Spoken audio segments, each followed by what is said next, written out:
सनातनी विचारधारा अभिव्यक्त करते रहते हैं। विशेषकर राम मंदिर पर उनके जो कमेंट्स हैं वो राहुल जी को बिल्कुल पसंद नहीं हैं। तो इससे उनका कोई फ़र्क नहीं पड़ता। अगर प्रमोद कृष्णन बाहर आए हैं तो उनका अपना वजूद है। गलतियां हर व्यक्ति से होती हैं और जहां तक मुझे लगता है नीतीश कुमार जी को अपनी गलती का एहसास हो गया होगा, इसीलिए मोदी जी ने उनका साथ पकड़ा है। आप कुरान पाक को पढ़िए, दूसरे के धर्म स्थलों पर नमाज अदा करना गुनाह है, ये हराम है। मॉर्निंग का 5 o'clock होता है तो अल्लाह अल्लाह करते हैं, पर हम हिंदू तो नहीं करते। हम भी पूजा करते हैं, वो भी करते हैं, वो अपने तरीके से करते हैं, हम अपने तरीके पर। जरूरी नहीं ना कि हर चीज़ को हल्ला करके करना है। आपको क्या लगता है आने वाले लोकसभा चुनाव की जो ये तैयारियां चल रही है और लगातार विपक्ष की जो पार्टी है यानी इंडिया गठबंधन आई मैं क्या बोलूँ इसको, इंडिया गठबंधन जो है वो टूटती हुई हर जगह से बिखरती हुई नज़र आ रही है। बिहार में नीतीश कुमार पलट गए, बंगाल की बात करें तो हम ममता बनर्जी पलट गई, पंजाब की बात करें तो आपने हाथ उठा दिया, और इधर हम उत्तर प्रदेश की बात करें तो सपा ने भी कुछ सपोर्ट नहीं किया है खास। तो आपको क्या लगता है जब आपकी सोच ही इतनी अपाहिज होगी तो आपका संगठन कैसे मजबूत होगा? सबसे ज़्यादा यही है, ये जो भाजपा के अलावा जो भी ये सब सरकारें हैं, कभी गठबंधन कर रही हैं, कभी कुछ तर्क वितर्क निकाल के आ रही हैं, उनसे हम ये कहेंगे आप अपनी सोच को पहले अच्छा करिए। भारत को एक भारतीय के नाते होकर के देखिए। आप देखिए ये एक हिंदू राष्ट्र है, उसको उसकी जो मजबूती, उसकी पहचान है, उसको बरकरार रखनी है, तब आपका संगठन मजबूत हो पाएगा। इस तरीके से कभी आप कुछ हासिल नहीं कर पाएंगे। और लगातार ये भी देखा जा रहा है कि जिसको बिहार ने नेग्लेक्ट कर दिया उसे बीजेपी ने जो है वो एक्सेप्ट कर लिया, यानी नीतीश कुमार को। तो इस पर आप क्या टिप्पणी करेंगे?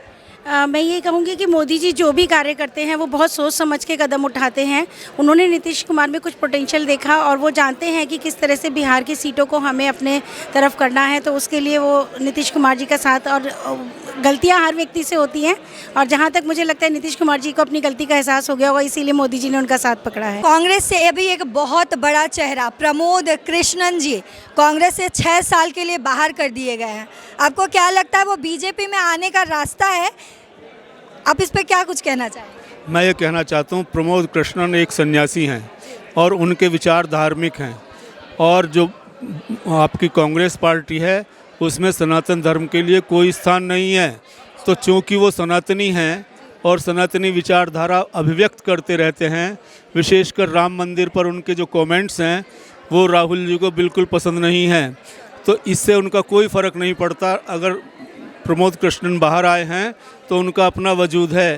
वो बीजेपी में आए ना आए, लेकिन उन्हें बहुत सही निर्णय लिया है और सही निर्णय का सही परिणाम देर सबेर अवश्य मिलेगा, ये मेरा विश्वास है।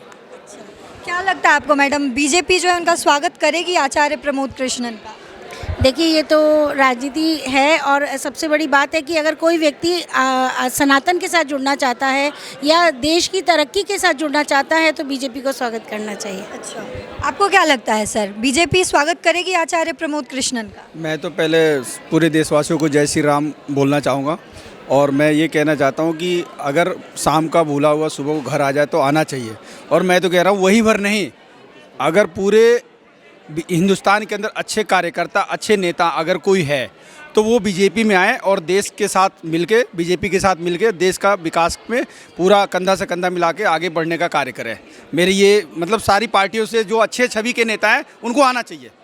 हाँ सर, सदन में जो हमारे प्रधानमंत्री नरेंद्र मोदी हैं पूरे कॉन्फिडेंस के साथ उन्होंने कह दिया है कि एनडीए इस बार 400 पार और बीजेपी 370 सीटें पर। क्या लगता है ये कॉन्फिडेंस काम कर पाएगा इस बार लोकसभा 2024 चुनाव में? तो ये बता रहा हूँ कि अगर मोदी जी अगर कुछ कहते हैं तो उसको 100% पूरा करने का कार्य पूरी उनकी जनता करती है।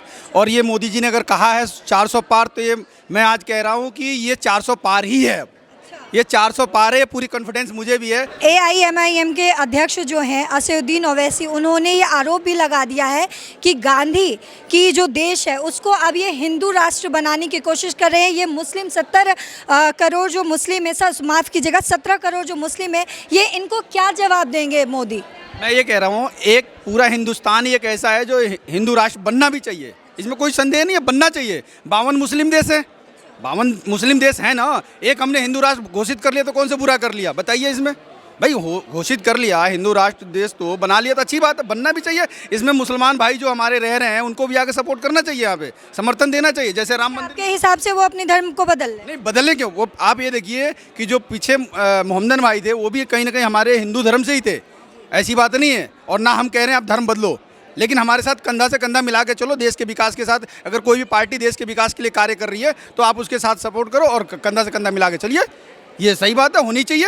ये हिंदू राष्ट्र घोषित होनी चाहिए, सीए भी आनी चाहिए, एकदम आनी चाहिए। अमित शाह ने ये कह दिया है कि लोकसभा 2024 चुनाव से पहले देश में सीए लागू कर देंगे, लेकिन सर यहीं उत्तराखंड में यूसीसी लागू होते ही इतना हल्द्वानी में इतनी बड़ी घटना जो है उसको अंजाम दे दिया गया। मैडम मैं आपको बता दूं, जब 370 धारा जब हटी थी तो कश्मीर की मुक्ति मुहिमा जो पूर्व मुख्यमंत्री थे उन्होंने कहते थे अगर 370 धारा हट जाएगी तो मुक्ति तो गोलियां चलेंगी, पत्थर चलेंगे, सारे का। आप ये बताओ 370 धारा हटी तो कोई भी एक मच्छर तक नहीं मरा, एक मच्छर तक नहीं मरा। और पूरे तरीके से पूरे सिस्टम से हमारे मोदी जी ने 370 धारा हटाया और पूरे हिंदुस्तान के लोगों ने उसका स्वागत किया।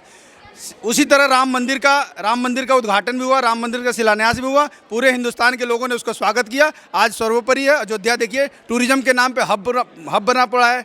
आज ये देखिए लोग कहते हैं विकास नहीं है, हब है, टूरिज्म सबसे बड़ा आज हिंदुस्तान के। लेकिन विपक्ष तो ये आरोप लगा रही है ना कि राम मंदिर का बनाना बीजेपी का जो है वो एक वोट बैंक है बस। बिल्कुल था, 500 साल पुराना मुद्दा था तो वो तो जरूरी था, हमें उसको खत्म करना था। अब इस चुनाव में बीजेपी आके कहती आप मुझे वोट दो फिर हम राम मंदिर लाएंगे, कितने बार लॉलीपॉप दोगे पब्लिक को, कितने बार लॉलीपॉप दोगे आप?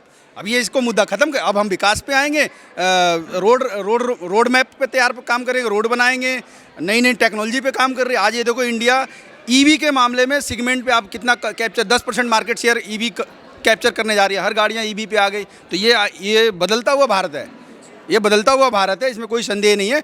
हाँ आप ये चलो देखो कि अगर कोई चलता है अच्छा लोग तो 2-4 आदमी तो बोलते हैं तो बोलने दीजिए, आने वाले 2024 में विपक्षी नहीं रहेगा। मोदी जी ने संसद में ये बहुत कॉन्फिडेंस के साथ कहा है इस बार जो है हम 400 सीटें पार कर देंगे। क्या लगता है ये कॉन्फिडेंस टूट जाएगा या सच में गोली की तरह उड़ेगा इस बार लोकसभा 2024? नहीं टूटेगा। हम 400 के पार नहीं, हम 450 के पार जाएंगे। हाँ, क्योंकि उन्होंने जो काम किया है ना वो कोई नहीं कर सकता, कोई काम किया है ऐसा। लेकिन विपक्ष तो कह रहे कुछ काम ही नहीं किया। देख विपक्ष तो बहुत कुछ कहता है, बहुत लोग सामने बगल वाले भी बहुत कुछ कहेंगे, लेकिन हमें वो नहीं करना। जो वो उन्होंने किया वो दिख रहा है, वो दिख रहा है, क्योंकि 500 साल के बाद राम आए हैं और मुझे लगता है हम सब के लिए बहुत ही गर्व की बात है। लेकिन असदुद्दीन ओवैसी ये आरोप लगा रही है कि देश की जो जनता है, देश की जो मुस्लिम जनता है, 17 करोड़ मुस्लिम जनता के जो भावनाओं को बीजेपी जो है वो ठेस पहुंचा रही है लगातार। आप ज्ञानवापी का मामला देख लीजिए, इधर मथुरा के बारे में कहा जाता है, इधर अयोध्या का राम मंदिर। तो वो असदुद्दीन ओवैसी पूछ रहे हैं आप लोगों से, बीजेपी वालों से ये पूछ रहे हैं और प्रधानमंत्री नरेंद्र मोदी से ये सवाल पूछ रहे हैं कि आप मुस्लिम जनता को क्या संदेश देना चाहते हैं कि क्या ये एक हिंदू राष्ट्र है?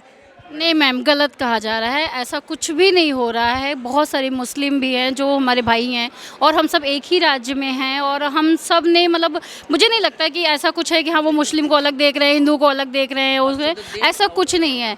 दिन अच्छे आए हैं, आगे भी अच्छे आएंगे और मुस्लिम वोट भी मोदी जी को ही मिलेंगे। असदुद्दीन ओवैसी ये अपने कौम को गुमराह कर रहे हैं। वो आज तक आपने सुना है कि कभी उसने अपने कौम को बताया हो कि भाई यहाँ पर मंदिर था, मंदिर को तोड़ के मस्जिद बना? ये नहीं बताते हैं। वो ये संसद में बैठ के सबसे पहले मैं उनके उद्बोधन का खंडन करता हूं और आपके चैनल के माध्यम से निंदा करता हूं। उन्होंने संसद में बैठ के राम मंदिर के धन्यवाद प्रस्ताव में उन्होंने कहा कि जय बाबरी मस्जिद है, रहेगा, और ये इन सब बातों का हम खंडन करते हैं। वो अपने कौम को ये नहीं बताते हैं कि मंदिर तोड़ के मस्जिद बनाई गई थी। जिस दिन ये बता देंगे, आप कुरान पाक को पढ़िए, दूसरे के धर्म स्थलों पर नमाज अदा करना गुनाह है, ये हराम है। लेकिन आप हमारी मंदिर को तोड़ करके मस्जिद बना दिए, तो मंदिर टूट गई, मस्जिद टूट गई और मंदिर बन गया। इसमें कौन सी बड़ी बात है? सुबह देखिए जब मॉर्निंग का 5 o'clock होता है तो अल्लाह अल्लाह करते हैं, पर हम हिंदू तो नहीं करते, हम भी पूजा करते हैं, वो भी करते हैं, वो अपने तरीके से करते हैं, हम अपने एक तरीके पर। ज़रूरी नहीं ना कि हर चीज़ को हल्ला करके करना है कि जब हम साउंड में सुने और आसपास की जनता भी परेशान हो। हम भी पूजा करते हैं, हमारे मंदिरों में भी घंटे बजते हैं, एक पर वो घंटे बजते हैं, पूजा करने का एक तरीका होता है जो। और मुझे नहीं लगता कि मुस्लिम भाई अभी, पहले क्या था नहीं पता, पर अभी की मुस्लिम बहनें वो मोदी जी को ही वोट देना चाहती हैं।